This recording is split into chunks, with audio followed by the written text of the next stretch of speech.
Hi, this is a troubleshooting video about the SlideeGo. And so one of the cool things about the SlideeGo is that it can be taken apart into pieces, so you can bring it in your backpack. When you see something that you want to film with your camera, you just uh, take it from your backpack, put it back together, and then in 30 seconds you can shoot your sliding shot as if it was any other more expensive slider, and you don't even have to carry a suitcase to take your slider with you. So then when you put it together like this, you'll see that with this design you have connections between the rails. So the design with the inserts is made so that the connections should be almost every time very precise and very smooth, so that when you have your cart on it,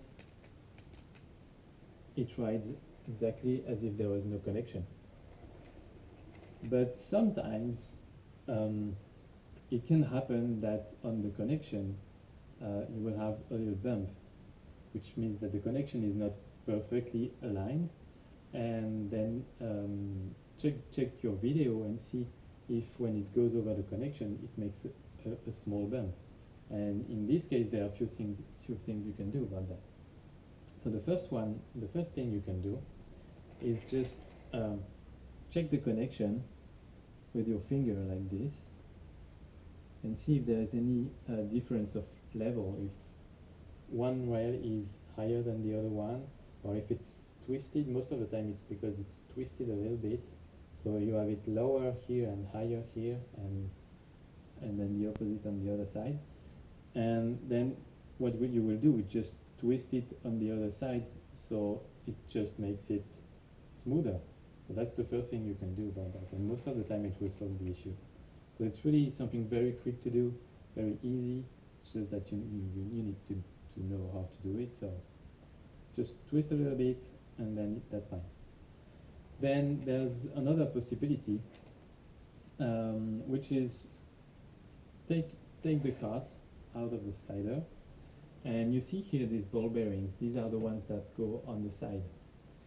And what you can do is, by pressing like this, forcing a little bit on the screws, you will make it tighter. So you will reduce the space between the two ball bearings, and when it will go over the rail, it will be more tight around the rail, the track, around the track.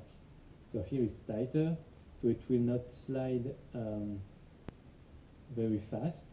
Sometimes for some applications you want to have that. For example, if I want to make it like a free fall slide, and I don't want it to go too fast, I can do it like this, and it will be a very smooth movement, because I don't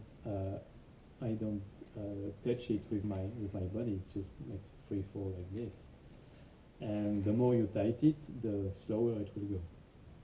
That's one of the possibilities. But as the ball bearings are really tight on the rail, if there's a slight difference of level here, it will be increased because it's tight on the rail. So if it's really something that's bothering you, then you just take your card off and you pull the screws apart a little bit, and this way it will not be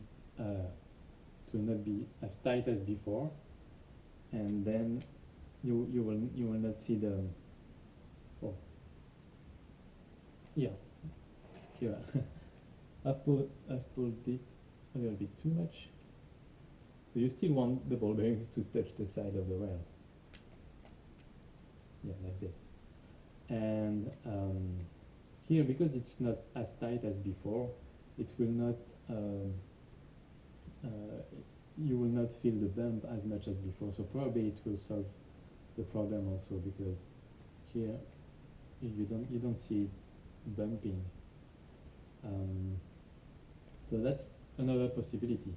And then again, if it keeps doing this after you've done all of that, this is a problem I didn't have yet. But if you have it, there's the last solution, which is just take your track off and turn it on the other direction. That's a possibility, because maybe you had one side that was not correctly flat or aligned, so you can try the other side like this and see if it changes anything. You can try to turn it the other way. You can even try, if you want, to take this one and put it in the middle, and take this one and put it on the side. So yeah, you can use any rail at any position on the sliding track. So try another configuration, and it will solve the problem. But again, this is a problem most of you will not have. I would like to say also, it will depend on which field of view you're using with your camera, because the wider the field of view you are using, the less you will see the movements. So if you are using a DSLR with a big zoom, you will really want to avoid these little bumps, or the very slight movement you're making with your hand. And if you're using a wide angle lens and wide angle field of view, then you probably won't have to change anything on your track, because it will work right away. So yeah, that's it. That's the little slightly bump of the SlideeGo troubleshooting video. I hope it helps you making even better shots. And if you have any questions, ask below the video, and I will make another video to answer your questions. And see you later.